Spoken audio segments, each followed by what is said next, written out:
मान लीजिए आपने आप घर पे खाली बैठे हुए कोई काम करना चाहते हैं और आपने अपने दोस्तों से पैसे लिए, फैमिली से पैसे लिए, अपनी कुछ सेविंग्स लगाई और ये सब थोड़ा बहुत पैसा इकट्ठा करके कुछ काम शुरू किया और उस काम में आपका नुकसान लग जाए और वो नुकसान इस वजह से ना लगे कि आप काम नहीं कर पा रहे, बल्कि इस वजह से नुकसान लगे कि आपको कहीं सही से गाइडेंस नहीं मिल रही है या जिसके थ्रू आप वो काम कर रहे हैं वो आपको मिसगाइड कर रहा है। ऐसा आपके साथ ना हो, इसलिए आज हम ये आपके लिए एक बड़ा वीडियो लेके आए हैं जिसमें आपको फुल डिटेल में हम बताएंगे। और उससे पहले एक और स्टोरी हम आपको साथ शेयर करना चाहते हैं। एक मेरा दोस्त था, ऐसे ही उसने एक काम शुरू किया, ये पहचान रहे होंगे ना, एलईडी बल्ब को बनाने का। इसमें होता ये है कि उसके साथ ऐसा होता है कि कोविड का टाइम था, फर्स्ट वेव कोविड जब आई थी उस टाइम सबको पता है लॉकडाउन था और लॉकडाउन में सभी लोग घर में खाली बैठे रहते हैं। खाली बैठा था वो भी, उसके हाथ में था मोबाइल। मोबाइल में देखा उसने वीडियो में था एलईडी बल्ब बनाने का बिजनेस। उसको आइडिया आया क्यों ना यही शुरू किया जाए, क्योंकि वहां पे आप कुछ इस तरह से उसको प्रेजेंट किया जाता है, 40 का खरीदो 100 में बेचो, 60 रुपए का मुनाफा। सबको अच्छा लग गया, आपको भी लगा होगा, उसको भी अच्छा लगा और उसने ऐसे ही फ्रेंड्स फैमिली और कुछ सेविंग्स इकट्ठा की और पैसे उनको ट्रांसफ़र किए, फटाफट माल मंगाया थोड़ा सा। जैसे सब कहते हैं कि पहले थोड़ा मंगाओ, थोड़ा मंगा के उसकी टेस्टिंग करो, उसने भी थोड़ा माल मंगाया, असेंबल किया उसको। और कोविड के टाइम में एक प्रॉब्लम ये भी थी कि जो आसपास के आपके दुकानदार थे उनको माल नहीं मिल रहा था, कोई भी कंपनी सप्लाई दे नहीं पा रही थी, क्योंकि प्रॉपर सप्लाई चेन कोई खुली थी ही नहीं। तो ऐसे में दुकानदार भी माल उसका ले लिए, उसको लगा कि हाँ ये बिजनेस यार ठीक तो है, मैंने 40 का खरीदा, चलो अब इस बार 60 का ही बेचा है या 55 का ही बेचा है, फिर भी ठीक है। पीछे से भी उसको कहा गया कि हाँ जो माल आपको दिया गया है, जो रॉ मटेरियल, जो पार्ट्स आपको ये सब अलग अलग दिए गए हैं, ये सारी चीज़ें बहुत अच्छी क्वालिटी की है। पहली बार में तो अच्छा माल दे दिया, दूसरी बार में अच्छा माल दे दिया और उसके बाद फिर वहाँ पे आपको ट्रिक करना शुरू करते हैं। इस ड्राइवर में बहुत सारी, इनके माल में बहुत सारी वैरायटीज़ होती है जिनको आप जान नहीं पाते।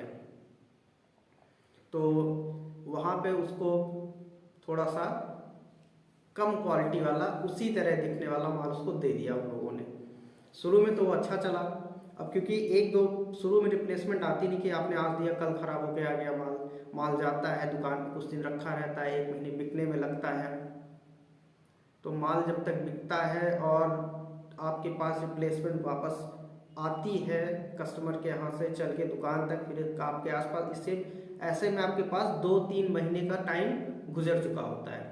अब अगर डेली आप 100 बल्ब ही बेच रहे हैं तो भी आप महीने का 3000 पीस बल्ब बेच दिए और 3 महीने में बल्ब कितनी हो गई, 9000 क्वांटिटी।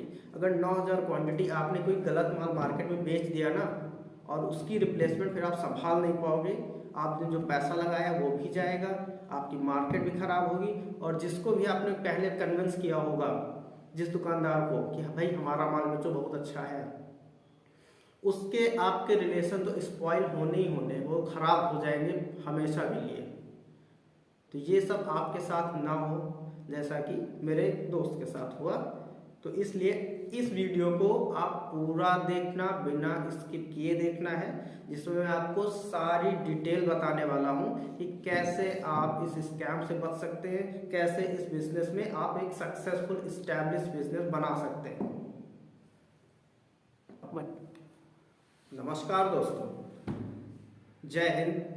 तो सबसे पहले वीडियो शुरू करने से पहले आप सभी को नव वर्ष की बहुत बहुत हार्दिक बधाई। ये वीडियो शूट जरूर आज के दिन हो रहा है, माने कि दिसंबर में, बट रिलीज होगा तब तक नया साल आ चुका होगा, तो उसकी बहुत बहुत बधाई। आपको बहुत अच्छा साल जाए ये आपका 2023, नए बिजनेस की बुलंदियों को छुए इस साल में, यही मेरी दुआ है, यही मेरी प्रार्थना है।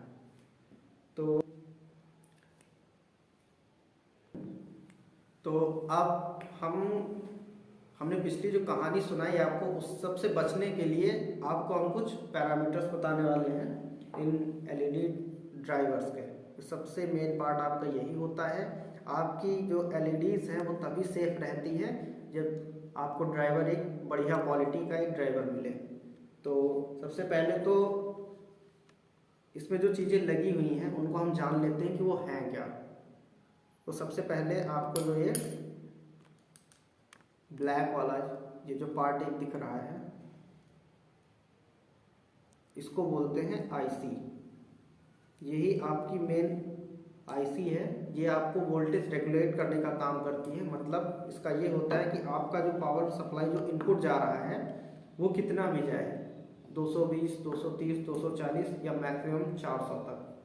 इस आईसी का काम ये होता है कि वो आउटपुट करंट जो है वो एक सर्टेन वोल्टेज ही देगा जितना आपको रिक्वायर है। जितनी आपकी वोल्टेज की ज़रूरत है आउटपुट में उतना ही वोल्टेज जाएगा। मान लीजिए यहाँ पे हमने 220 दिया और इसको आगे चाहिए 70, तो ये हर हाल में 70 ही आगे आएगा। आउटपुट में आपको 70 वोल्ट ही मिलने वाला है। पीछे आप चाहे 220 दें, चाहे 180 दें, चाहे 250 वोल्ट दें, 300 वोल्ट दें, आगे आपको 70 वोल्ट ही मिलने वाले हैं। तो ये आईसी का आपका इंट्रो हो गया है। और आईसी के साथ एक ये जो छोटी सी चीज़ आपको और लगी दिख रही है बगल में, ये डिफाइन करती है कि आपको एक्चुअल में वोल्टेज चाहिए कितना। इस रेजिस्टेंस के एक छोटे से रेजिस्टेंस से हम ये डिसाइड करते हैं कि वो क्या चाहिए इसकी।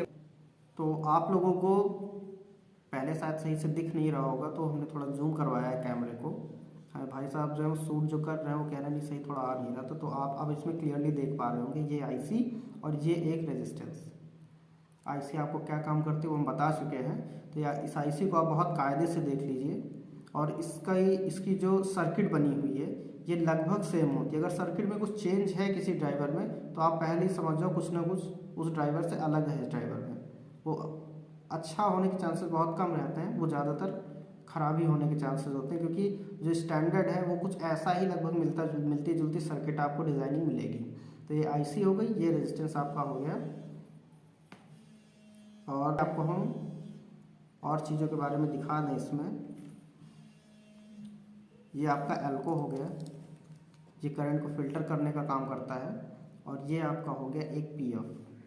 ये पीएफ भी बहुत बड़ा रोल है इसका। इसके बिना आपकी आईसी काम ही नहीं करेगी इस पीएफ के बिना। तो आप ये भी डिटरमाइन करो कि ये पीएफ लगा होना चाहिए और इस पीएफ का जो वोल्टेज होना चाहिए, जो इसकी रेटिंग होनी चाहिए वो 600 वोल्ट से ऊपर की रेटिंग होनी चाहिए। अगर उससे कम है तो आप उस ड्राइवर को बिल्कुल भी परचेज ना करें। यहाँ पे रेटिंग हम दिखा नहीं पाएंगे, यहाँ पे लिखी हुई होती है रेटिंग, आप देख लो 630 वोल्ट हो तब भी आप इसकी परचेजिंग करें, अदरवाइज़ उस ड्राइवर को बिल्कुल भी परचेज ना करें। और ये जो एल्को है आपका, एल्को में आप देख लो कुछ अच्छे ब्रांड्स आते हैं। जैसे हर चीज़ के ब्रांड होते हैं वैसे कंपोनेंट भी ब्रांड होते हैं। इसमें 2-3 कंपनियां जो मैं रिकमेंड करना चाहूँगा एल्को पे, जिनका नाम लिखा हो तो आप उनको खरीदें। एक होती है साइनकॉन, बहुत ही टॉप लेवल की कंपनी है इलेक्ट्रॉनिक्स कंपोनेंट बनाने में। और एक चाइनीज़ कंपनी है आईसी, AISHI इसकी ये स्पेलिंग होती है। तो उस कंपनी के रैपिंग है ऊपर, तो आप खरीद लीजिए। ये सारी अच्छे ब्रांड्स होते हैं। और ड्राइवर में और एक बहुत अच्छी चीज़ मैं आपको बताऊंगा, ये जो आईसी होती है, आईसी में भी कुछ अच्छे ब्रांड्स आते हैं जिनकी अगर आईसी लगी है तभी आप खरीदें। अगर उसके अलावा कोई आईसी है तो बिल्कुल भी परचेजिंग ना करें, सीधा मना कर दें कि हमें ड्राइवर नहीं चाहिए, क्योंकि ये आपके बिजनेस पे बहुत बड़ा रिस्क हो सकता है अगर कुछ और आपने किया। तो ये जो आईसी है वो मैक्सिक कंपनी की है। इसका जो कोड है वो हमने डायरी में नोट कर रखा है, क्योंकि कैमरे में वो दिखेगा नहीं। इसका जो कोड है वो है डायरी में हमने नोट कर रखा है, वो है MT9526SF। एक बार और सुन लीजिए, MT9526SF। ये इसका आईसी का कोड है जो अपने 7 वाट और 9 वाट ड्राइवर में आईसी यूज़ की जाती है। तो एक कोड मैच करके ही ड्राइवर में। इसके अलावा एक SI नाम से आईसी आती है, वो भी अच्छी आईसी होती है, वो हमारे पास है नहीं इसलिए हम आपको कोड नहीं बता पाएंगे। और इसमें एक ब्राइट पावर नाम से आईसी कंपनी बनाती है, उसको BP सेमी भी लोग बोलते हैं। और उसकी आईसी पे जो कोड लिखा रहता है वो BP से शुरू होता है। अगर उसकी आईसी है तब भी आप परचेजिंग कर सकते हैं। तो ये 3 जो मैंने आईसी के ब्रांड बताए, इनको बहुत ही अच्छे से आपको ध्यान में रखना है। और 2 ब्रांड जो मैंने एल्को के बताए वो भी आपको याद रखने हैं। अगर वो चीज़ें हैं तो आप ड्राइवर को परचेज करिए। और तीसरी नंबर की चीज़ मैंने बताई आपकी सर्किट की डिज़ाइन। ये जो सर्किट की डिज़ाइन पीछे है ये डिज़ाइन देख करके ही आप परचेजिंग करें कि डिज़ाइन लगभग थोड़ा बहुत चेंज हो तो नहीं कह सकते, मैच करना चाहिए, तभी आप ड्राइवर की परचेजिंग करें। अदरवाइज ड्राइवर आप ना खरीदें क्योंकि आपको नुकसान लग सकता है।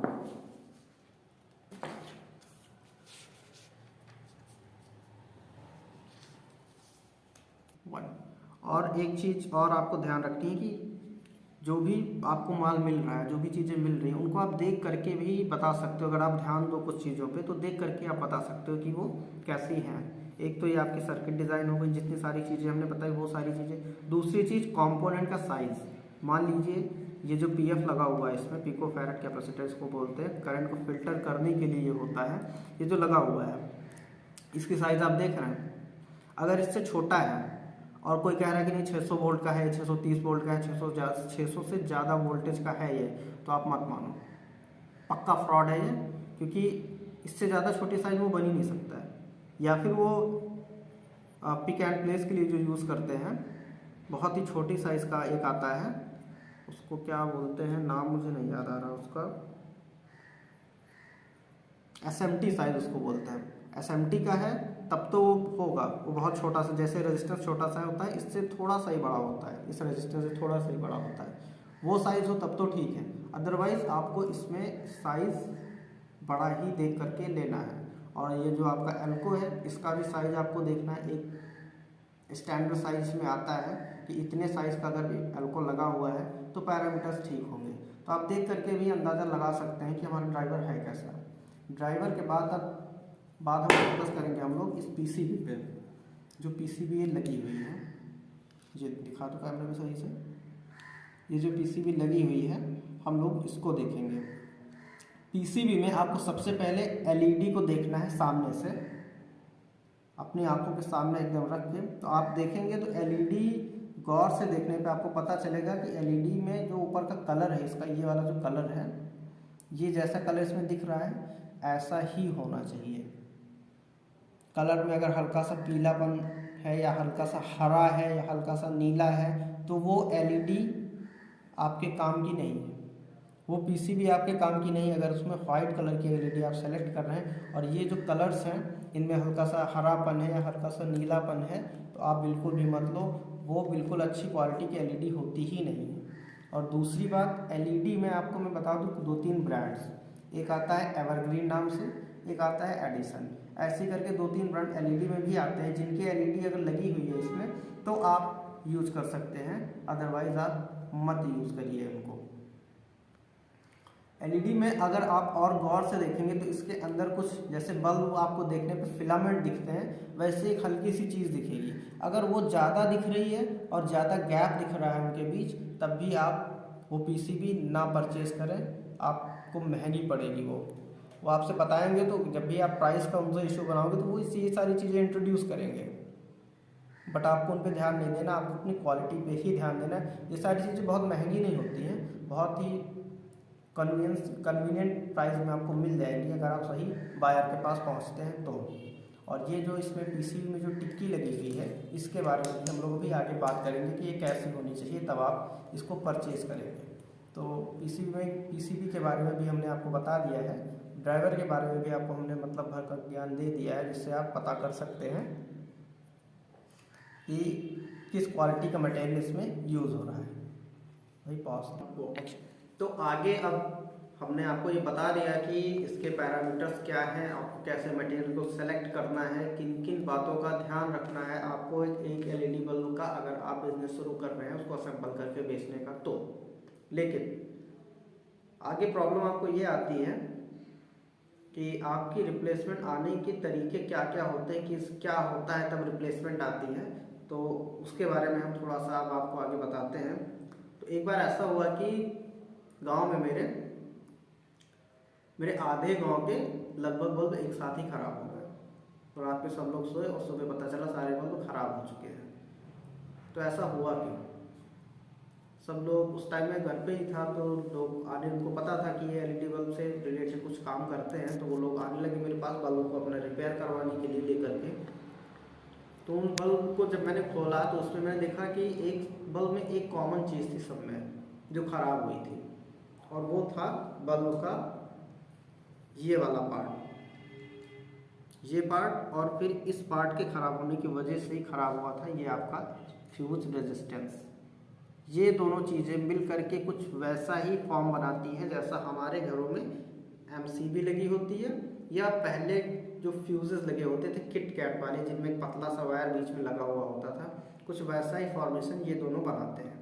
एक्चुअली होता ये है, जो हमारे गांव में एक साथ कई सारे बल्ब खराब हुए थे, तो उनके पीछे का रीज़न ये था कि उस रात अचानक से बहुत तेज़ वोल्टेज आ गया, क्योंकि रात थी, सब सो रहे थे, तो पता तो किसी को नहीं चला। जब मैंने 2-4 बल्ब खोले तो मैंने सब में देखा कि पहले एमओबी ख़राब हुई, और उसके बाद एमओबी ख़राब होने की वजह से ये आपका रेजिस्टेंस भी ख़राब हो गया, और पावर सप्लाई बल्ब के अंदर सप्लाई इंटरप्ट हो चुकी है। ये फ्यूज रेजिस्टेंस आपका ख़राब हो चुका है, ये एमओबी आपकी ख़राब हो चुकी है। इनकी खासियत कुछ ऐसी होती है कि जब भी आपको वोल्टेज रिलेटेड प्रॉब्लम होगी तब एमओबी ख़राब होगी, एमओबी ख़राब होने की वजह से करंट शॉर्ट करने लगेगा और आपका रेजिस्टेंस ख़राब हो जाएगा, और आपके बाकी सारे बचे पार्ट्स जो बहुत ही महंगे होते हैं, मेन काम करते हैं एलईडी बल्ब के अंदर, वो सारे पार्ट्स आपके वो सुरक्षित बचा लेते हैं, उनको वो सेफ रखता है। यही काम होता है आपके एमओबी और रेजिस्टेंस का। तो वहाँ पे ये जो केस हुआ, इसको हम कैसे रिलेट करेंगे अपने प्रोडक्ट से। आपको हमेशा ध्यान रखना है कि ये एमओबी और रेजिस्टेंस का कॉम्बिनेशन कैसा हो, कि एमओबी ख़राब होने पे ये रेजिस्टेंस ख़राब हो जाए। नहीं तो पता चला आपको एमओबी जो है एमओबी ख़राब होगी और रेजिस्टेंस आपका ख़राब ही नहीं हुआ। अगर ऐसा केस होता है तो आपके पूरे घर की लाइन में डिस्टर्ब कर सकता है ये। एमओबी हमेशा आपको उस तरह की ही परचेज करनी है, ऐसा देखना है ड्राइवर में कि जो एमओबी आपकी हो वो एक सर्टेन वोल्टेज पे जाके ख़राब हो जाए, करंट को शॉर्ट कर दे। वोल्टेज आप लगभग 600 के अराउंड रख सकते हैं, या 600 बहुत हो जाएगा, आप कुछ ऐसा रख सकते हैं कि 400-450 के आसपास जाते जाते एमओबी आपकी ख़राब हो जाए और वो रेजिस्टेंस को फ्यूज़ करके पावर सप्लाई को इंटरप्ट कर दे। तो इस चीज़ का भी बड़ा ध्यान रखना पड़ता है आपको कोई भी ड्राइवर परचेज करते टाइम, क्योंकि अगर इस चीज़ का आपने ध्यान नहीं रखा तो ऐसा भी हो सकता है कि आपकी एमओबी जो है 300 वोल्टेज पे ही ख़राब हो जाए, तब भी आपका बल्ब सक्सेसफुल नहीं होगा, क्योंकि एमओबी ख़राब हुई, बल्ब तो आपका रिप्लेसमेंट में आ गया और बाकी सारे पार्ट जेन्युइन सही है। इसलिए आपको इस चीज़ का भी ध्यान रखना है कि एमओबी जो ख़राब हो वो एक ऐसे वोल्टेज पे आगे ख़राब हो जो जल्दी आता ना हो। और पार्ट्स में ये ध्यान रखना है कि एमओबी ख़राब होने से पहले ये ना ख़राब हो जाए, ऐसे पार्ट्स का इस्तेमाल करो। इसीलिए जो भी आईसी आप देख के लो उसका सर्ज भी एक बार पूछना पड़ता है। सर्ज जनरली आजकल जो आ रहे हैं स्टैंडर्ड्स वो 3.5 kVA के सर्च स्टैंडर्ड्स आ रहे हैं। 3.5 kVA सर्च पास होता है, या 4 kVA तक आप ले लो। 4 kVA से ज़्यादा का लेने का कोई ज़्यादा मतलब बनता नहीं है, और कम में आप 2-3 से नीचे तो ना हो, कभी भी 3 kVA सर्च से नीचे ना हो। तो यही सारी चीज़ें हैं जो आपको इसके इलेक्ट्रॉनिक्स पार्ट को परचेज करते टाइम ध्यान में रखनी है, जिस वजह से आपकी रिप्लेसमेंट भैया कम से कम आए, क्योंकि रिप्लेसमेंट अगर आई तो आपका बिजनेस काम से गया। आप बिजनेस में कभी सक्सेसफुल नहीं हो सकते अगर इस बिजनेस में अगर रिप्लेसमेंट आपकी आ रही है वापसी। तो ये चीज़ मैंने आपको डिफाइन कर दी कि इसमें क्या ख़राब होता है रिप्लेसमेंट आने पे एक अच्छी क्वालिटी के ड्राइवर में। अगर ये दोनों चीज़ें आप चेंज कर दो, ये फिर से फुल टू फंटूस जिसको बोलते हैं चलने लगेगा। और कभी कभी ऐसा होता है कि एमओबी जो है ये ऐसी जगह पे लगी होती है कि जब ये एमओबी शॉर्ट करती है, जिसमें करंट पास होना शुरू होता है, तो वो करंट घूम घाम के आपके पीसीबी में आ जाता है, तो इसमें एक एलईडी कभी कभार खराब कर देता है। यही इतना नुकसान होना है आपका रिप्लेसमेंट है अगर आप अच्छी क्वालिटी की चीज़ें यूज़ कर रहे हैं तो। और एक और बहुत अच्छी चीज़ आपको बताना चाहूँगा जिसका ध्यान आप लोगों को रखना है, वो ये है कि जो रिप्लेसमेंट आपके पास आएगी उसको आप रीयूज़ कैसे कर सकते हैं। रीयूज़ करने का जो टाइम होता है, अगर 3 महीने के अंदर रिप्लेसमेंट आ रही है तब तो आप रीयूज़ करिए, अगर उसके बाद की रिप्लेसमेंट आ रही है थोड़ा सावधानी से इस्तेमाल करिए दोबारा उसको। उसमें बहुत ज़्यादा आपको सॉर्टिंग करिए पहले, कौन सी चीज़ यूज़ करने वाली है, कौन सी चीज़ नहीं यूज़ करने वाली है। जब रिप्लेसमेंट आती है तो आपका ये जो ड्राइवर है ये काला हो जाता है, जो 3 महीने 4 महीने 5 महीने ढंग से चल के ड्राइवर आते हैं तो ड्राइवर आपको देखने में लगेगा कि ये हीट हो चुका है, यहाँ पे सब काला काला ड्राइवर हो जाता है। और पीसीबी का भी रंग थोड़ा सा डाउन होता है, अगर उससे ज़्यादा डाउन है तो समझ लीजिए प्रॉब्लम है कोई, तब तो बिल्कुल ही मत यूज़ करिए। लेकिन पीसीबी जनरली आप यूज़ कर लीजिए अगर ठीक ठाक कंडीशन में। लेकिन ड्राइवर अगर यहाँ से ब्लैक ब्लैक हो चुका है तो उसको बिल्कुल भी मत यूज़ करिए। और ऐसा 4-5 मिनट जब ड्राइवर चलते हैं, बल्ब चलता है, उसके बाद ही होता है। तो एक तरह का और यहाँ पे हम आपको ड्राइवर इंट्रोड्यूस करेंगे जो इसमें लगा हुआ है कंसील में हमारी। ये जनरली नॉन वारंटी के लिए यूज़ किया जाता है, बट हो सकता है कुछ लोग आपको ये बोलें कि ये ड्राइवर आप वारंटी में भी दे सकते हैं। तो इस ड्राइवर को आप देख लीजिए, पीछे इसके हाथ और आगे के इसके हाथ, और इन दोनों के साथ आप कंपेयर कर लो इसको, देख लीजिए ये और पीछे से ये दोनों चीज़ें आप ड्राइवर देख लो। इस ड्राइवर को लोग आपको देंगे वो और कहेंगे हाँ ये वारंटी में चलता है, आप कितना भी वोल्टेज इसको दे के देख लो। और एक इसमें छोटी सी ध्यान देने वाली चीज़ है, जूम करो, एक इसमें छोटी सी ध्यान देने वाली चीज़ है, ये एक चीज़ लगी हुई है इसमें, जीना डायोड इसको बोलते हैं। इस तरह के ड्राइवर में जो चीज़ ये लगी हुई है, ये इसको थोड़ा सा इसकी क्वालिटी को इम्प्रूव कर देती है। और अगर ये नहीं लगी है तो ये ड्राइवर बिल्कुल भी बेकार है, या नॉन वारंटी में ही दीजिए ड्राइवर कभी भी। और जीनर लगा है तब भी, जीनर लगने से ये, जीनर डायोड लगने से ये हो जाता है कि इस ड्राइवर को आप वोल्टेज जो भी देंगे ये रेगुलेट तो कर देगा, वोल्टेज रेगुलेशन रहेगी, बट इसका जो पीएफ होता है पावर फैक्टर, तो यहाँ पे थोड़ा हम ये आपको बताएंगे पावर फैक्टर होता क्या है। पावर फैक्टर वो चीज़ होती है कि कितनी लाइट ये ले रहा है और उस लाइट को कितनी इलेक्ट्रिसिटी ले रहा है, कितनी बिजली ले रहा है और उसको उजाले में कितना कन्वर्ट कर रहा है। तो वो 0.9 या 0.95 होना चाहिए यही चीज़। तो इसमें जो फर्क पड़ता है वो पावर फैक्टर का पड़ता है, आपका पावर फैक्टर नहीं आ पाता है। या आप इसको 7 वाट में यूज़ करेंगे तो पता चला वो 5 वाट की रोशनी देगा आपको, और आपका पावर फैक्टर काफ़ी कम हो जाता है, 0.2 और 3 के आसपास आ जाएगा, इतना कम पावर फैक्टर। तो ये आपके पैरामीटर्स में नहीं आता, आपके जो हमें BIS इंडियन स्टैंडर्ड्स हैं, ब्यूरो ऑफ इंडियन स्टैंडर्ड्स, उसमें नहीं आता है कि आप इतने कम पावर फैक्टर की चीज़ को बेचो, ये बिल्कुल भी अलाउ नहीं है इंडिया में।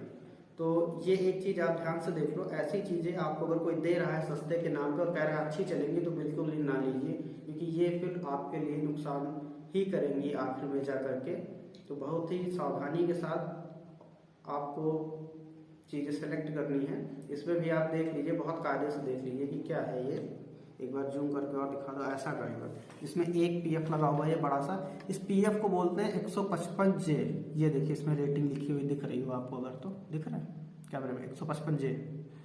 और आपका एल को देख लीजिए, एल को लगभग वैसा ही है, और पीछे कितनी कम चीज़ें हैं। तो ये सारी चीज़ें देख करके आप पता लगा सकते हैं कि ये कैसा ड्राइवर है। तो ड्राइवर के बारे में हमने आपको बता दिया है कि कैसे कैसे आपको क्या करना है।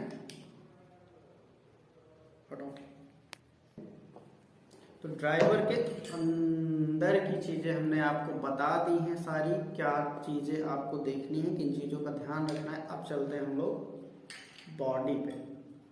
ये LED बल्ब की बॉडी है, देख लीजिए 57 mm की बॉडी है ये। तो आपको हमेशा ये रखना है कि आपकी बॉडी का वेट कभी भी 30 ग्राम से कम का ना हो। ये इसकी टिक्की होती है, इस टिक्की का वेट कम से कम 6 ग्राम, 6 ग्राम से कम की टिक्की है तो आप मत इस्तेमाल करिए, वरना आपको हीट की प्रॉब्लम फेस करनी पड़ेगी। और अगर आपसे कोई कहता है कि ये बॉडी के अंदर आपको एल्युमिनियम साफ दिख रहा होगा, दिख रहा है ना, एल्युमिनियम भी आपको दिख रहा होगा, ये अगर एल्युमिनियम नहीं है और आपसे कोई कह रहा है कि हाँ चलो ले लो काम चल जाएगा, चल जाता है, बिल्कुल भी नहीं चलता। ये LED इतनी हीट करती है कि आप अगर बिना एल्युमिनियम के इसको लगा दो तो ये प्लास्टिक जल जाएगी जहाँ पे टिक्की रहेगी। ये टिक्की आपने ऐसे इसमें लगाई तो आप टिक्की देख रहे हैं, जहाँ जहाँ पे टिक्की है ये पूरा एल्युमिनियम जल जाएगा अगर 8-10 घंटे कोई LED जला दी गई तो। इसलिए बिल्कुल भी इन चीज़ों में ना आए। और फिर बॉडी पे हम लोग बात करते हैं कि बॉडी की क्वालिटी को कैसे टेस्ट किया जा सकता है। तो बॉडी में सबसे पहले तो आपको देखना है कि ये जो अंदर लगा है ये एल्युमिनियम ही लगा है या कुछ और है, इसको कैसे पता करेंगे हम लोग। तो बहुत बार ये होता है कि एल्युमिनियम में लोग मिक्सिंग कर देते हैं, इस एल्युमिनियम में तो एल्युमिनियम में मिक्स करते हैं क्योंकि एल्युमिनियम से सस्ता लोहा ही होता है, तो लोग लोहा मिक्स कर देते हैं। तो आपको नॉर्मली क्या करना है, लोहे को कहीं भी पहचानना है, उसके लिए सबसे अच्छा तरीका आपके पास है, आप एक चुंबक लें और इसके पास लाएं। अगर ये उसमें चिपकता है या थोड़ा सा भी अट्रैक्ट होता है इसकी तरफ, थोड़ा भी फोर्स लगता है, तो आप समझ जाओ कि इसमें लोहे की मिक्सिंग है और इसको यूज़ करना सेफ नहीं हो सकता है। टिक्की तो एकदम अलग ही रहती है, इसको भी आप चुंबक पे रख के देखो, एक बार उठाओ ऐसे रख के, हल्का सा भी अगर आपको फोर्स लगाना पड़ रहा है तो आप समझ जाओ इसमें लोहे की मिक्सिंग है। तो ये भी आपको ध्यान रखना है कि वो मिक्स एलिमेंट ना हो, वो एक प्योर एल्युमिनियम का ही यूज़ किया हो, वो भी हीट सिंक ग्रेड का एल्युमिनियम, कोई ऐसी नहीं कुछ XYZ कोई भी एल्युमिनियम, एक हीट सिंक ग्रेड का ही एल्युमिनियम का इस्तेमाल किया गया हो, उसको आपको यूज करना है। और बॉडी की प्लास्टिक बहुत मैटर करती है, क्योंकि बॉडी की प्लास्टिक में क्या होता है कि अगर आपने बल्ब बनाया और बल्ब साफ किया आपने, तो साफ करने के टाइम या साफ करने के हफ्ते 2 हफ्ते बाद ये बॉडी फटने लग जाती है। अगर आपकी प्लास्टिक अच्छी नहीं है तो जो है आपकी, आप देखेंगे कि फटने लग जा रही है। कभी कभी ये ऐसे भी केसेस होते हैं कि तुरंत फटती है, प्लास्टिक आपको चटकती हुई दिखेगी। और इसको अभी हम आपको करके दिखा देते हैं। ये हल्का सा हम पेट्रोल लेंगे और पेट्रोल को बॉडी पे लगाएंगे इसकी प्लास्टिक पे, और आप भी देखेंगे कि कैसे चिटकना शुरू होती है बॉडी है। ये थोड़ा सा पेट्रोल हमने लिया, जो सबके यहाँ पेट्रोल मिल जाता है, कोई स्पेशल पेट्रोल नहीं है। अगर कोई कहे कि नहीं कुछ और उसमें लगाया होगा तो आप ये इसमें देख लीजिए, लाल कलर का ये पेट्रोल नहीं है, ऐसा ही पेट्रोल बॉटल में आप जब देखेंगे तो ऐसा ही पेट्रोल होता है। आप इस पर पेट्रोल मैंने लगाया, देखिए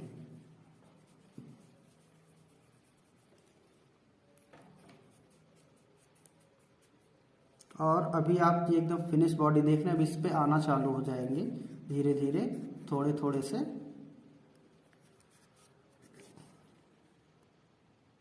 आप यहाँ पे ये देख पा रहे हैं, ये शायद कैमरे में दिख नहीं रहा होगा, दिख रहा है नहीं दिख रहा है, आ रहा है नहीं आ रहा, ये अभी और चिपकेगा अभी धीरे धीरे, थोड़ा थोड़ा सा। ये देखिए बढ़ने लग गया है, आप शायद दिख रहा हो यहाँ पे। फिलहाल अगर आप ऐसा करके हाथ से घर पे देखेंगे और कोई बॉडी ऐसी आपको मिलती है जो चटकने लग जा रही है, चिटक रही है, तो अभी खैर आप ये देख लीजिए, यहाँ पे कुछ नहीं है, थोड़ी देर में ये चिटक जाएगी तब हम आपको दिखाएंगे। तो आप समझ लीजिए कि प्लास्टिक जो इस बॉडी की है वो बहुत ही थकी क्वालिटी की है, और ये बॉडी जब भी हीट होगी, हीट होने पे भी ये चिटकेगी, क्योंकि पेट्रोल का लगाने के बाद जनरली हीट ही प्रोड्यूस होती है। तो ये आपकी बॉडी जो है चिटकने लग गई है, हमें तो दिख रही है, पता नहीं कैमरे में क्यों नहीं आ रही है। ये देखो, ट्राई करो दिखाने का, तुम्हें दिख रहा है, दिख रही है ना। ये बॉडी एकदम फिनिश थी, और आप पूरी बॉडी देख लीजिए, कहीं पे कोई स्क्रैच नहीं है, कोई भी फटे जैसा निशान नहीं है, कोई भी कुछ भी प्रॉब्लम नहीं है। और इसमें अभी हम पेट्रोल अलग भी आपको लगा के दिखाई दे रहे हैं, ये बॉडी फटना शुरू हो जाएगी।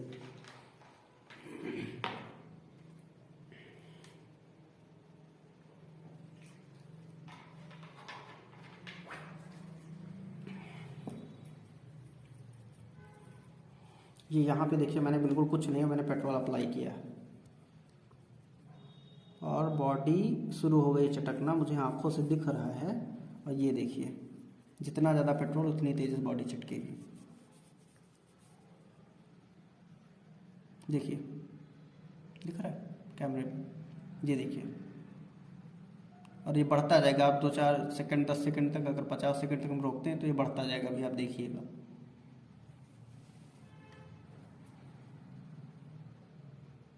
देखिए बढ़ रहा है, कैसे बढ़ रहा है।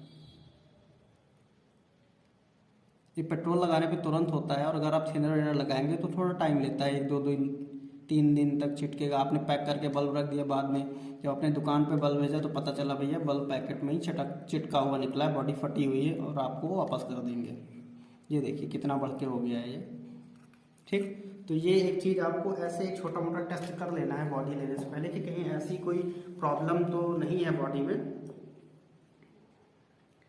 और ये किसी और के साथ नहीं बल्कि मेरे साथ ही हुआ था। ये मुझे ऐसी बॉडी मिली थी और थोड़ी मोड़ी नहीं, पूरी 10,000 पीस हमने परचेज की थी ऐसी बॉडी जो चिटक रही थी।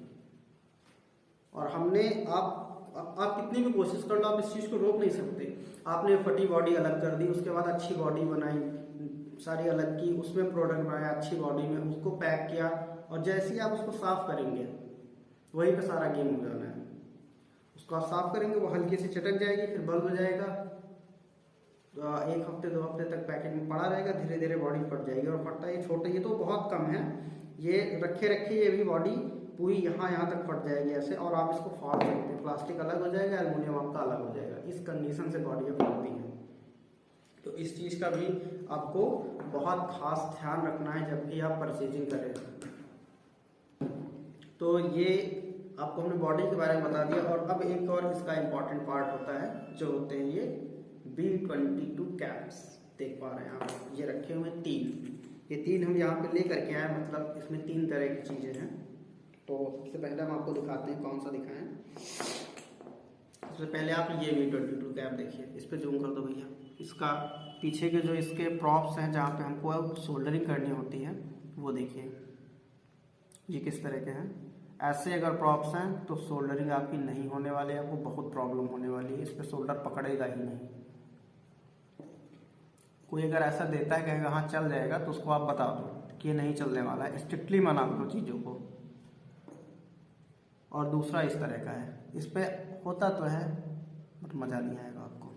और तीसरा है ये इस तरह के प्रॉप्स, इससे भी अच्छे फिनिश में आते हैं एक्चुअली। अगर इस तरह का है तब तो आप परचेज कर लो, या इससे भी अच्छी फिनिश पाओ से देने के लिए, जो अभी मेरे पास है नहीं यहाँ पे, वरना मैं दिखाता आपको कि कितनी तगड़ी फिनिशिंग आती है। तो B22 परचेज करते वक्त आप उनसे फ़ोटो मंगा लो, कई सारे B22 कैप्स की, और डिब्बे से बाहर निकाल के, नहीं तो डिब्बे में ही इनको सीधा करके ऐसे रख के उसकी एक फ़ोटो खींचो। तो ये जब तक पीछे की जो प्रॉप्स है एकदम चमचमाती हुई ना हो, येलो कलर में, थोड़ा सा गोल्डन कलर में एक्चुअली होती है, तब तक आप B22 परचेज ना करो। और एक चीज़ आपको ध्यान रखनी है, ये जो ब्लैक कलर वाला ये चारकोल जिसमें भरा हुआ है, ये बहुत पतला लोग भर देते हैं, जिससे B22 आने में, आपके आने से, ट्रांसपोर्ट से लेकर के आपके लगाने तक बहुत सारे B22 आपको फटे हुए मिलेंगे, ये पीछे से फूट जाते हैं। तो हमेशा आप इस चीज़ का ध्यान रखो, उनसे स्ट्रिक्टली बोल दो, जो जहाँ से भी आप माल परचेज कर रहे हो, कि ये जो चारकोल है ये मोटा होना चाहिए B22 कैप में। अगर आपको 10 पैसे एक्स्ट्रा देने पड़ रहे हैं इसके, तो आप दे दो, बट आप उससे बहुत ज़्यादा नुकसान से बच जाओगे ये चारकोल की वजह से सिर्फ। तो B22 कैप में इतनी ही सावधानी आपको रखनी पड़ती है। बाकी आप एल्युमिनियम देख सकते हो, तो फिनिश अच्छा हो, ये एल्युमिनियम मोटा हो, हाथ से दबा। ये B22 कैप्स के बारे में हमने आपको बता दिया। और इसके बाद अब आता है सबसे मेन काम, कि आप बल्ब को बेचेंगे कैसे। क्या आप डिफरेंस बताएंगे लोगों को कि आप हमारा बल्ब लीजिए। तो इसके लिए आपको सबसे बड़ा जो आपका सेलिंग पॉइंट होने वाला है, वो आपकी प्राइसिंग होने वाली है। तो कभी भी माल परचेज करते वक्त प्राइसिंग का बड़ा ध्यान रखिए। एक अच्छे से पहले आप मार्केट में जाइए, वहाँ पे पता करिए, गिन के कम से कम 50 शॉप्स पे जाइए, रिटेलर और होलसेलर्स की, कि होलसेल में जो बल्ब आ रहे हैं वो कितने के आ रहे हैं, और जो रिटेलर्स तक पहुंच रहे हैं वो कितने के पहुंच रहे हैं। ये जो बीच का आपका गैप, होलसेलर को कितने में मिल रहा है और वो रिटेलर को कितने को दे रहा है, ये जो बीच का प्राइस गैप है, यही आपका होने वाला है सेलिंग पॉइंट। तो जहां से भी माल परचेज करें, आप ऐसा ना हो जाए कि आप उसको बिजनेस देने लग जाए, आपसे वो प्रॉफिट मोटा कमा ले और आप आगे कुछ ना कर पाए। तो प्रॉफिट का बड़ा ध्यान रखना है, क्योंकि आपको जो है जब भी रिप्लेसमेंट आएगी वो उसी प्रॉफिट में से आपको मैनेज करनी है। और अपने जो आपके सेलर हैं, जो या आप सेल्समैन रखते हैं, आप खुद सेलिंग करते हैं, तो वहाँ पे आपको उनको भी मार्जिन्स देने हैं, फिर अगर होलसेलर को बेचने तो उनको भी मार्जिन्स देने हैं, और फिर रिटेलर को भी मार्जिन्स देने हैं। प्राइसिंग का बड़ा रोल रहने वाला है यहाँ पे, क्योंकि आप इस असेंबलिंग के बिजनेस में बहुत ज़्यादा डिफरेंस कुछ कर नहीं पाएंगे। क्वालिटी आप मेंटेन रखिए और प्राइसिंग पे ही आप सेलिंग पॉइंट रखिए, आपका बिजनेस चल जाएगा। टाइम लगेगा, धीरे धीरे आपकी सेल बढ़ने लगेगी। क्वालिटी आप कंटिन्यू मेंटेन रखिए, अपनी सर्विस मेंटेन रखिए, आपका बिजनेस चल जाएगा।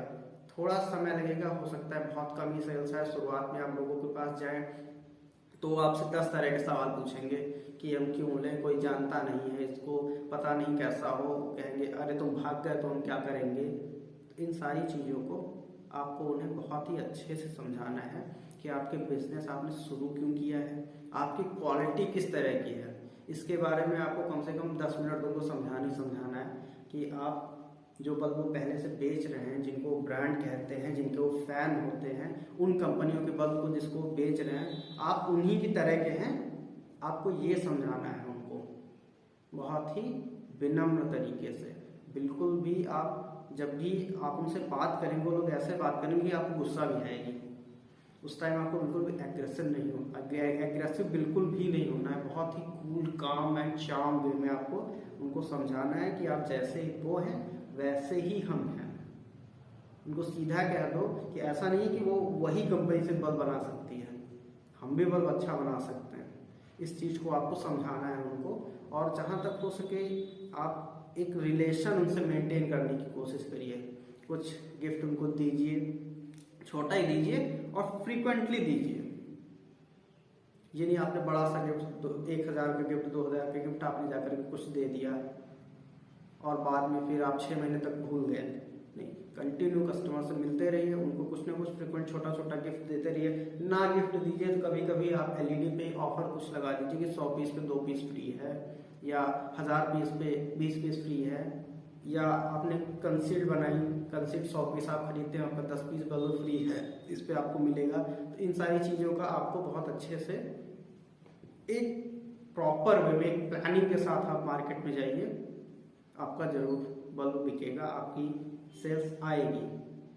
कभी भी आप सामने वाले से इस तरह से बात ना करें कि आप बहुत ज़्यादा उस पर डिपेंड हैं। हमेशा इस चीज़ का ध्यान रखें। उसके बाद एक कहिए, मैं आप एक कॉपरेशन बिल्ड करिए, आप एक हेल्पिंग कल्चर के साथ उससे कहिए कि आप एक हेल्पिंग कल्चर के साथ हमसे जुड़िए, हम आप पे डिपेंड नहीं हैं। और अगर बात करें तो बीच में थोड़ा सा उसको ये भी एहसास करा दो कि अगर तुमने हमारा प्रोडक्ट नहीं रखा तो तुम्हारा एक बड़ा नुकसान हो जाएगा, क्योंकि हम जो चीज़ दे रहे हैं वो उस प्राइस पे मार्केट में कहीं है नहीं। अगर आपके कॉम्पिटिटर ने ले लिया और उसके पास वो एक अच्छी चीज़ आ जाएगी तो वो आपके कस्टमर काट देगा। ऐसा उसको थोड़ा सा आप ये समझाओ अलग अलग तरीके से, जिस तरह का वो आदमी हो उसको उस तरह से थोड़ा सा समझा दो। और जब आप उसके बिजनेस में एक बिजनेस ऐड करने की बात करेंगे तब आप उसको बहुत अच्छे से समझ में आ जाएगा कि आखिर आप कहना क्या चाह रहे हैं। वो पकड़ेगा आपकी बात को।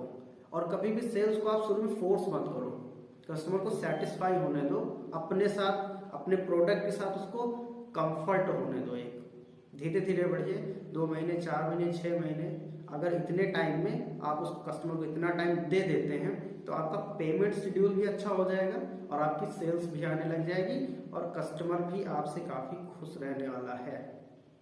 तो मार्केटिंग में आपको कुछ नहीं करना है, कुछ भी हुलू लुलू झिंगा लाला टाइप का कुछ नहीं करना है कि बड़ी सी होर्डिंग कहीं पे जा करके लगा दी या कुछ और कर दिया। यानी आप स्टार्ट बहुत आराम से कर सकते हैं, जिससे आपका बिजनेस बहुत ही सस्टेनेबल चलेगा। तो आपको हमने सेल्स समझा दी। एक्चुअली ये सेल्स थी, मार्केटिंग कुछ अलग होती है, सेल्स दूसरी चीज़ होती है। मार्केटिंग एक खर्चीली चीज़ है, सेल्स आप जाके बात करके उनको अपना माल पकड़ा दिए, पेमेंट ले ली, सेल हो गई। मार्केटिंग के पीछे आप भाग सकते हैं अगर आप अफोर्ड कर सकते हैं। तो ये सब हमने आपको बता दिया, मार्केटिंग सेल्स जो भी था। और आप सबसे बड़ी बात ये कि हमारा जो प्रोडक्ट है, हमारा जो माल है, कच्चा माल है, वो हमने जहाँ से ख़रीदा है वहाँ से आप तक पहुँचेगा कैसे, उसका सबसे सस्ता तरीका कौन सा है, सबसे बेहतरीन तरीका कौन सा है। अगले जो हम बातचीत करने वाले हैं वो इस चीज़ पे करने वाले हैं कि अब जो माल आपका आ रहा है, जो आपने कच्चा माल जो खरीदा है, वहाँ से उसको आप अपने पास तक मंगाएंगे कैसे। वो लोग तो कह देंगे आपसे कि हम भेज देंगे, बट उनका ट्रांसपोर्ट का सिस्टम जो है वो बड़ा महंगा पड़ता है आपको। वो कहेंगे भैया 5 किलोमीटर हमारे यहाँ से जाना है, तो उसका ऑटो का चार्ज आपका 400 रुपये है। तो आप सोचोगे यार 400 रुपये 4 किलोमीटर का, आप खुद सोचो क्या ये होना चाहिए? बिल्कुल नहीं होना चाहिए, लेकिन लोग करते हैं सब। और कहेंगे हम, अगर आप बस से अपना माल मंगा रहे हैं रोडवेज से, कहेंगे हम कुली को दे दिए हैं, फिर कुली आपसे 100 रुपये एक नग ऐसी भाषा होती है कि 100 रुपये पर नग, मतलब एक पैकेट है, एक बॉक्स है आपका, एक कार्टून है या एक बोरी माल है, उसका 100 रुपये से कुली लेगा आपका बस पे रखने का। आपने जिससे माल लिया उसने कुली को दिया, उसका ट्रांसपोर्ट आपने दिया, फिर आपने कुली ने माल बस पे रखा, उसका उसने 100 रुपये लिया। अब वहाँ से माल निकला, फिर आपके पास तक पहुँचा, फिर उसका पैसा आपने दिया बस वाले को, माल का किराया। तो इन सारी चीज़ों से बचने के लिए आपको कैसे बचना है ये हम बताएंगे थोड़ा सा। तो आप सबसे पहले तो आप एक तरीका ये अपना सकते हो कि आप ट्रांसपोर्ट से माल मंगवाओ। जो कुरियर सर्विस टाइप के ट्रांसपोर्ट होते हैं, जो आपसे माल ही लाने ले जाने का काम करते हैं, आप इनसे कांटेक्ट कर लो। एक तरीका ये हो गया। इसमें थोड़ा सा ये ड्रॉबैक रहता है कि आप माल आपका कल निकला वहाँ से तो 4 दिन बाद पहुँचेगा आपके पास तक, या आपसे थोड़ा दूर पहुँच गया 10-20 किलोमीटर दूर आपसे कहीं उनके ऑफिस में, फिर आपको ऑफिस से उठाना पड़ेगा। तो एक तो आपको दोबारा माल उठाने जाना पड़ेगा वहाँ पे, और दूसरी चीज़ जो सबसे बड़ा वो लोग लगा देते हैं टाइम, 4 दिन का टाइम। पता लगा आपने अपने वेंडर को ऑर्डर किया, 1-2 दिन उसने ले लिया, फिर 4 दिन माल आने में लग गए, 1 हफ्ते तो आप सिर्फ ऐसे ही बैठे रह जाओगे, आपका माल वहीं फंसा रह जाएगा, 1 हफ्ते बाद मिलने वाला है। तो उससे बचने के लिए सबसे अच्छा तरीका होता है आप रोडवेज बस का इस्तेमाल करो। आप अपने वेंडर को बोलो कि माल जो हमारा वो निकाले, वो कुछ ऐसे तरीके से निकाले, पोर्टर जो होता है, एक ऐप आता है ट्रांसपोर्ट के लिए, पोर्टर से आप तो निकाल दे, या फिर सबके माल के साथ ही निकाले आपका माल, जिससे आपका जो लोकल का ट्रांसपोर्ट है वो थोड़ा सा कम लगेगा।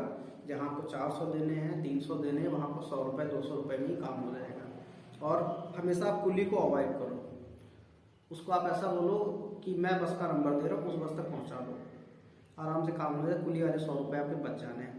उसके लिए आपको करना ये पड़ेगा कि आप अपने नियर बस स्टॉप पे जाइए और वहाँ पे पता करिए कि उस रूट की बसें कौन सी हैं, जो आप जहाँ से माल खरीद रहे हैं और जहाँ पे पहुँचाना है वहाँ तक की रूट की बसें हैं कौन सी, और उनके कंडक्टर से आप कांटेक्ट ले लीजिए। आप आराम से उनको फ़ोन करिए, उनको बोलिए कि भैया हमारा ये माल है, इतना है, यहाँ पे आना है, कितने पैसे देंगे। आप यहीं से सारी डील कर लो और आप उसको बोल दो अपने वेंडर कि माल उस बस तक पहुंचा दे, वो माल पहुंचा देगा, आपका कुली का भी पैसा बच गया।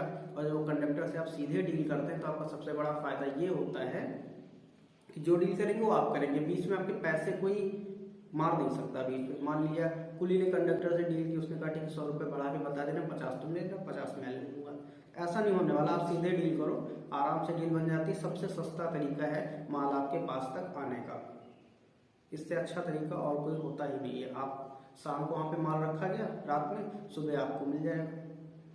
ये तेज भी आपका 4-5 दिन आपको वेट नहीं करना पड़ेगा, कोई प्रॉब्लम नहीं होने वाली है, आराम से माल आपका सबसे सेफ तरीके से आता है। क्योंकि बस में माल आता है तो वो सेफ्टी से आता है, वो कंडक्टर संभाल के रख के लेके आता है, उसके ऊपर 10 चीज़ें और रख के लेके नहीं आता है, इसलिए माल की सेफ्टी भी सबसे ज़्यादा उसी में है।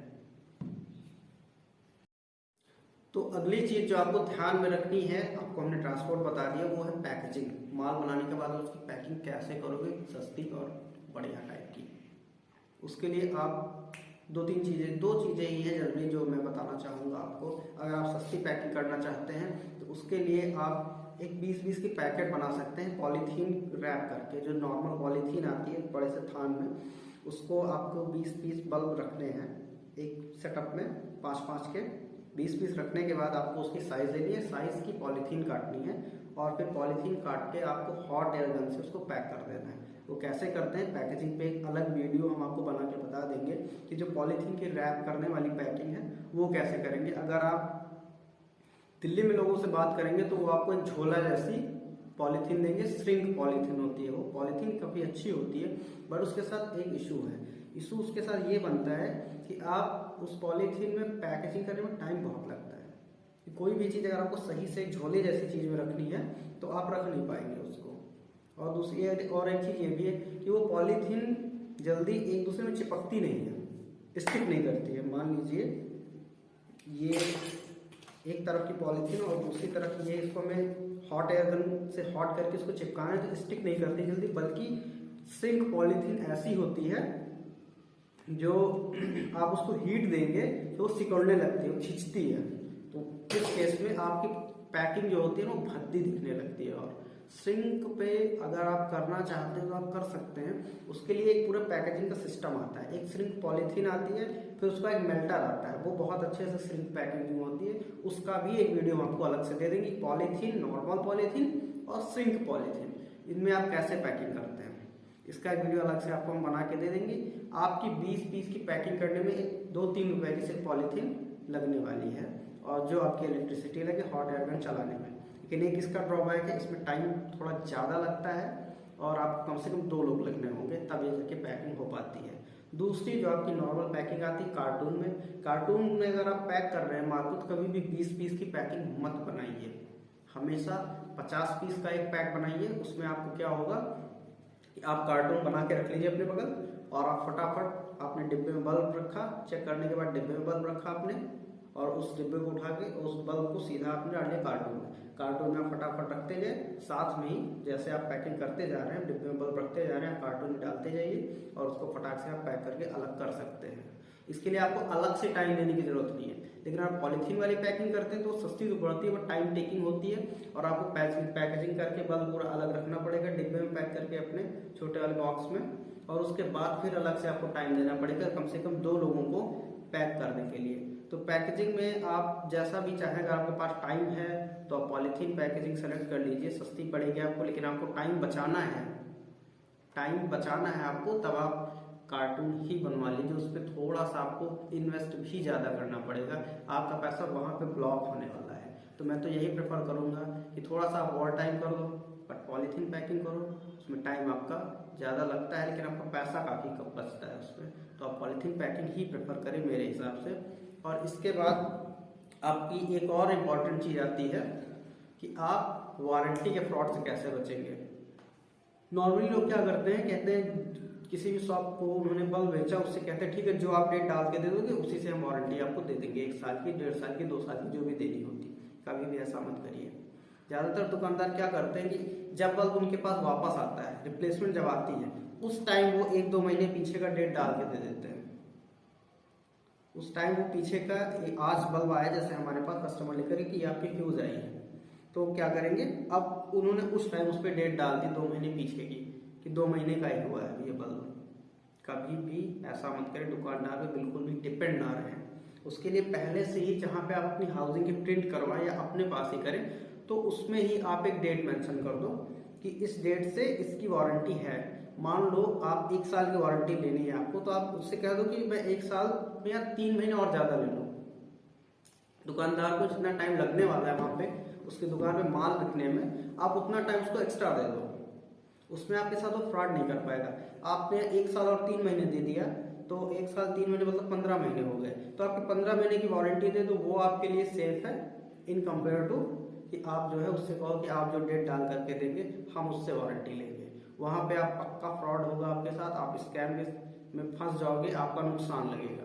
तो आप पहले से उस पर एक डेट मेंशन कर दो और थोड़ा एक्सटेंडेड वारंटी दे दो कि ठीक है आपको 1 महीना लगेगा मेरा बल्ब बेचने में, आप 3 महीने की एक्स्ट्रा वारंटी ले लो मुझसे। ऐसे करके आप वारंटी स्कैम से भी बच सकते हैं।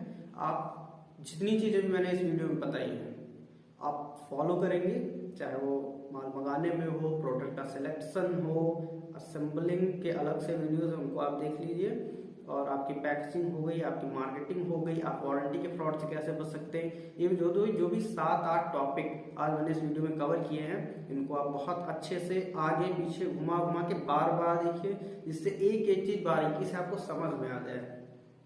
आप कभी भी वीडियो को स्किप बिल्कुल भी मत करिएगा। किसी भी टाइम पे कोई भी आपके काम की चीज आ सकती है, जो हो सकता है आप अगर बिजनेस कर रहे हो तो आपने मिस कर दी हो, या हो सकता है आप बिजनेस की करने की सोच रहे हो तब आपका वहां तक ध्यान ना गया हो। तो इसलिए वीडियो को स्किप भी मत करिएगा, आगे पीछे करके बार बार पूरी वीडियो बहुत ही ध्यान से देखिएगा। और वीडियो पसंद आए तो बिल्कुल वीडियो को लाइक करिएगा। आज ठंड बड़ी है और हमने ठंडी में वीडियो शूट किया है, तो कमेंट भी करिएगा, शेयर भी करिएगा और चैनल को सब्सक्राइब भी करिएगा। मिलते हैं अगली वीडियो में, तब तक के लिए जय हिंद। सब लोग बहुत ही मस्त रहो, ठंडी से बचो, और थोड़ा बहुत कोविड की भी रिपोर्ट आ रही है तो मास्क